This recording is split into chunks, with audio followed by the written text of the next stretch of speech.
Sir starting ಒಂದು glimpse ಏನು release ಮಾಡಿದ್ರು ಅವಾಗ ಎಲ್ಲರೂ ಅನ್ಕೊಂಡಿದ್ದೆ ರಾಯ ಒಂದು ಪಾತ್ರ, ನೆಕ್ಸ್ಟ್ ಟಿಕೆಟ್ ಅನ್ನೋಂಥದ್ದು ಎರಡೇ ರೋಲಲ್ಲಿ ಬರುತ್ತೆ ಅನ್ನೋಂಥದ್ದು ಅನ್ಕೊಂಡಿದ್ವಿ. ಬಟ್ ಎಲ್ಲೋ ಒಂದು ಕಡೆ ಟ್ವಿಸ್ಟ್ ಕೊಟ್ಟರು, ರೂಮಿ ಅನ್ನುವಂಥದ್ದು ಕೂಡ ಅಲ್ಲಿ ರಿವೀಲ್ ಆಯಿತು. ಸೊ 3 ಪಾತ್ರಗಳ ಬಗ್ಗೆ ನಿಮ್ಮ ಅಭಿಪ್ರಾಯ ಏನು ಅಂತ? ಆ 3 ಪಾತ್ರಗಳ ಬಗ್ಗೆ ಏನಾದ್ರು ಹೇಳೋದಿದ್ರೆ ಅದ್ರ ಬಗ್ಗೆ ಡೀಟೇಲ್ ಗೀತು ಮೋಹನ್ ದಾಸ್ ಕೊಡ್ತಾರೆ. ಯಾಕಂದರೆ ನಮಗೆ ಆ ಸ್ಕ್ರಿಪ್ಟಲ್ಲಿ ನಮಗೆ ಒಂದು ಸ್ಕ್ರಿಪ್ಟ್ ಗೊತ್ತಿರುತ್ತೆ ಅಂತ ಹೇಳಿರ್ತಾರೆ. ಬಟ್ ಏನೇ ಆದರೂ ಬಿಫೋರ್ ರಿಲೀಸ್ ನಾವು ಆ ಸ್ಕ್ರಿಪ್ಟ್ ಬಗ್ಗೆ ಮಾತಾಡೋಷ್ಟು ಇದು ಇಲ್ಲ. ಅಂದರೆ ಕೆಲವೊಂದೆಲ್ಲ ನಾವು ಇಷ್ಟೆಲ್ಲ ವರ್ಕ್ ಮಾಡಿದ್ರು ಆ ಸ್ಕ್ರಿಪ್ಟಲ್ಲಿ ಏನೇನಿರೋದು ವರ್ಕರ್ಸ್ಗಳಿಗೆ, ಟೆಕ್ನಿಷಿಯನ್ಸ್ಗೆ ಖಂಡಿತ ಗೊತ್ತಿರಲ್ಲ. ಯಾಕಂದರೆ ಆ ಥರ ಗೌಪ್ಯ ಕಾಪಾಡಿಕೊಂಡು ಪ್ರತಿ ಸೀನು ಮಾಡ್ತಾ ಇರೋದು. ಯಾಕಂದರೆ ಅವರಲ್ಲಿ ಅದು ನಮ್ಗೆ ಏನಂದರೆ ಸೆಟಪ್ಸ್ಗಳಿಗೆ ಎಷ್ಟು ಬೇಕೋ ಆ ಸ್ಕ್ರಿಪ್ಟ್ನ ಅಷ್ಟು ನರೇಟ್ ಮಾಡ್ತಾರೆ ನಮಗೆ. ಅಂದರೆ ಈ ಸೀನ್ಗೆ ಇದು ಹಿಂಗೆ ಬರ್ತಾರೆ, ಹಿಂಗೆ ಯಾಕಂದ್ರೆ ನಮ್ಗೆ ಅದು ಸಪೋರ್ಟಿವ್ ಬೇಕದು. ಕ್ಯಾರೆಕ್ಟರ್ ಹೆಂಗೆ ಪ್ಲೇ ಆಗುತ್ತೆ ಮತ್ತು ಕ್ಯಾರೆಕ್ಟ್ರು ಗುಣಗಳ ಮೇಲೆ ನಮ್ಮ ಪ್ರಾಪ್ಸ್ಗಳು ಬೇಕಾಗ್ತದೆ. ಆ ಒಂದು ಇದಕ್ಕಷ್ಟೇ ನಮ್ಗೆ ಹೇಳ್ತಾಯಿದ್ರು. ಬಟ್ ಈ ಪಾತ್ರಗಳ ಬಗ್ಗೆ ಡೀಟೇಲ್ ನೀವೇನಾದ್ರು ಸಿನಿಮಾ ನೋಡಲೇಬೇಕಾಗುತ್ತೆ.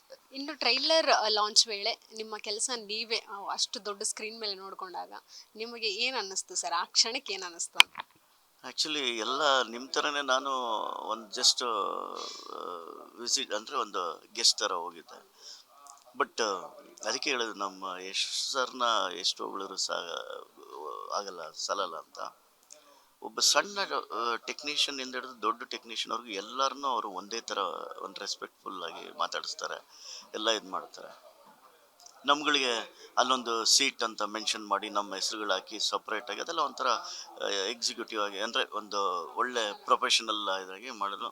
ನಮ್ಗೆ ಅದೆಲ್ಲ ನೋಡಿ ಖುಷಿ ಆಯಿತು. ಹೋದ್ವಿ, ಒಂದು ಮೋಹನ್ ಬಿಕೆರೆ ಒಂದು ವಿತ್ ಟೈಟ್ಲ್ ಆ ಸೀಟು ನಿಮ್ದಲ್ಲಿದೆ, ನೀವು ಅಲ್ಲೋಗಿ ಕೂತ್ಕೊಂಡು ನಾವು ಅಷ್ಟು ಸರಿ ಕೂತ್ಕೊಂಡ್ವಿ. ಟ್ರೈಲರ್ ಸ್ಟಾರ್ಟ್ ಆಗೋಕ್ಕೆ ಇನ್ನೇನೆಲ್ಲ ಇತ್ತು. ಶಿವಣ್ಣ ಬಂದರು, ಒಂದೆರಡು ಮಾತಾಡಿದ್ರು. ಯಶ್ ಸರ್ ಎಲ್ಲ ಬಂದರು, ಎಲ್ಲ ಆರ್ಟಿಸ್ಟ್ಗಳು ಬಂದರೆಲ್ಲ. ಬಟ್ ಫಸ್ಟ್ ಸ್ಟಾರ್ಟಾಗಿ ಕನ್ನಡ ವರ್ಷನ್ ಫಸ್ಟ್ ಏನು ಟ್ರೈಲರ್ ಸ್ಟಾರ್ಟ್ ಆಯಿತು, ಒಂದು 5 ನಿಮಿಷ ಹಂಗೆ ಬಂದು ಹೋದಂಗೆ ಆಗೋಯ್ತು ನಮ್ಗೆ. ಯಾಕೆಂದರೆ ಆ್ಯಕ್ಚುಲಿ ಎಲ್ಲರೂ ಟ್ರೈಲರ್ನ ಒಂದು ಸಿನಿಮಾ ರೀತಿಯಲ್ಲಿ ನೋಡ್ತಾ ಇರ್ತೀವಿ, ನಾವು ಟೆಕ್ನಿಕಲಾಗಿ ನೋಡ್ತಾ ಇರ್ತೀವಿ.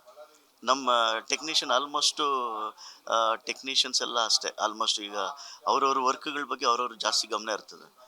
ಆಮೇಲೆ ರಿಪೀಟ್ ಆಗ್ತಾ ಎಲ್ಲ ಲ್ಯಾಂಗ್ವೇಜಲ್ಲೂ ನೋಡಿದ್ವಲ್ಲ, ನಮ್ಗೆ ಹೆಂಗೆ ಅನಿಸ್ಬಿಡ್ತು ಅಂದರೆ ನಿಜವೂ ಒಂದು ಮೈಯಲ್ಲಿ ಕೂದಲೆಲ್ಲ ಹಾಗೆ ನಿಂತ್ಕೊಂಡ್ಬಿಡ್ತು.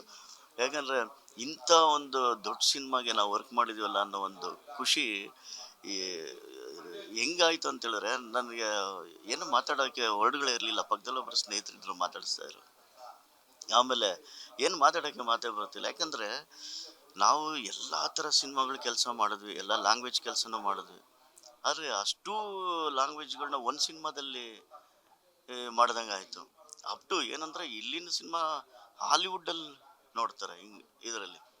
ಆ ಮಟ್ಟದ ಲೆವೆಲ್ಗೆ ರಾಜೀವ್ ಸರ್ ಕ್ಯಾಮ್ರಾಮನ್ನು, ನಮ್ಮ ಡೈರೆಕ್ಟರ್ ಅವರ ಇವರೇನೆ ಗೀತು ಮೋಹನ್ ದಾಸ್.